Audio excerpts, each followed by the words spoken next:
When countries engage in military action, some people can get very excited. The media often becomes gung-ho, forgetting that the institutions waffling on about surgical strikes and zero civilian casualties have frequently misled them in the past. There is an obsession about platforms used, the number of missiles dropped, and from which ships and planes. There are fewer questions about the wisdom of such operations. Politicians, often those in opposition parties, suddenly become silent and compliant in the name of the national interest. Some leaders, Donald Trump, for instance, make claims that are patently ridiculous and which elide the historical record. Others, such as Theresa May, adopt a more in sorrow than in anger mode, and insist their actions were aimed solely at helping the people they've just bombed.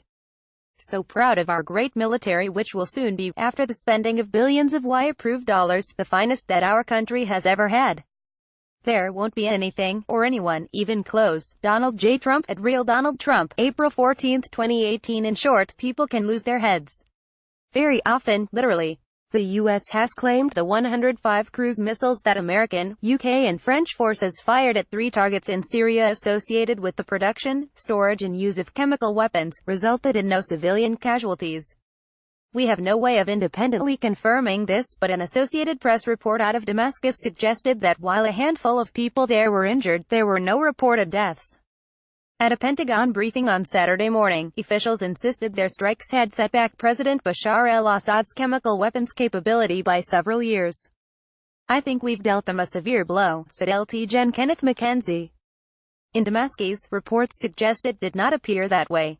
Hundreds gathered at landmark squares to honk horns and flash victory signs. "Good souls will not be humiliated."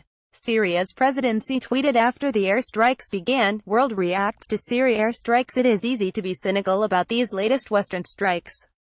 It is easy to be cynical about the very prominent marketing of the weapons systems highlighted by the different governments, Raytheon's Tomahawk cruise missiles by the Americans, Rafale jets by the French, and the European-produced Tornado fighter jets equipped with British, French and Italian-produced Storm Shadow missiles by the British.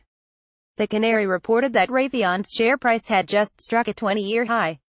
And it is easy to point out that if Trump was so moved by the pictures of dead Syrian children at Douma, the location of the alleged chemical weapons attack currently being investigated by officials from the Organization for the Prohibition of Chemical Weapons, OPCW, he could alter his policy that suspended the Syria refugee program and banned citizens from a bunch of countries, including Syria, from entering the U.S.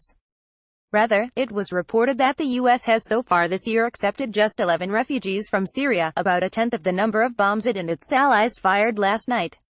The truth of the matter is that dropping bombs on countries rarely does any good, especially in a situation as complex and multi-layered as Syria, a U.S.-Russia proxy war that involves dozens of factions as well as the schism of Islam. Indeed, those Pentagon briefers appeared to admit as much when they spoke today. No, they said, the U.S. mission in Syria had not changed. It remained to confront and crush ISIS, and was not to get rid of Assad. Suggestion, rather than think bombs or no bombs on Syria, which raises the obvious problem of hopeless ground war and not wanting to hit Russia or Iranian troops, go for Assad's banker. Ben Judah, at B_Judah, April 13, 2018. And as the limited nature of the strikes revealed, there were approximately twice as many missiles fired as this time last year, but none anywhere close to Russian assets. The U.S. knows these operations can only do so much. It should be said that Trump, May and Emmanuel Macron would have been criticized if they had done nothing. 8 years into a war that left 500,000 dead and displaced up to 12 million people, many rightly ask what the West is doing to help those being terrorized by Assad and his Russian backers. Everyone knows the West has few good options, but it could try and hurt Syria more financially. Just yesterday, the British-French journalist Ben Judah outlined a way the West could increase the pain for the Syrian regime by hitting the Russian state banks that Assad has used for his financing structure. In particular, he mentioned Russian state bank VTB, which faces U.S. sanctions, and the way it could be targeted to try and force Assad to the negotiating table. VTB is a pillar of the Russian economy and Russia's oligarchic structure. The smart threat from the West should not be theatrics on a terrain where Russia is in charge, but surprise sanctions where Russia is vulnerable, he wrote. The line is simple: Assad's Russian bankers should not be in London or New York. The message to Russia clear: if you want your client to bomb and gas civilians, VTB gets it. There is a lot less drama in enforcing financial sanctions than in launching military strikes, of course.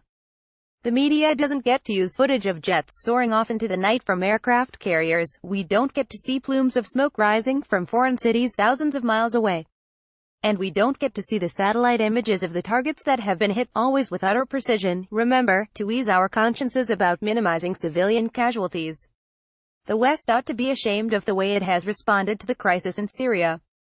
It should be ashamed of the hundreds of thousands killed on our, of the scores of fleeing refugees washing up on the beaches of the Mediterranean, and we should be ashamed of our double standards in the Middle East, our relative silence over the killing of Palestinians by Israeli forces, and our active support of Saudi Arabia's bombing of Yemeni rebels that has resulted in a perhaps unprecedented humanitarian catastrophe. So it's about time we did something that helps. That is why dropping bombs is not the answer. More about Syria airstrikes Donald Trump, Theresa May, civilian casualties, reuse content.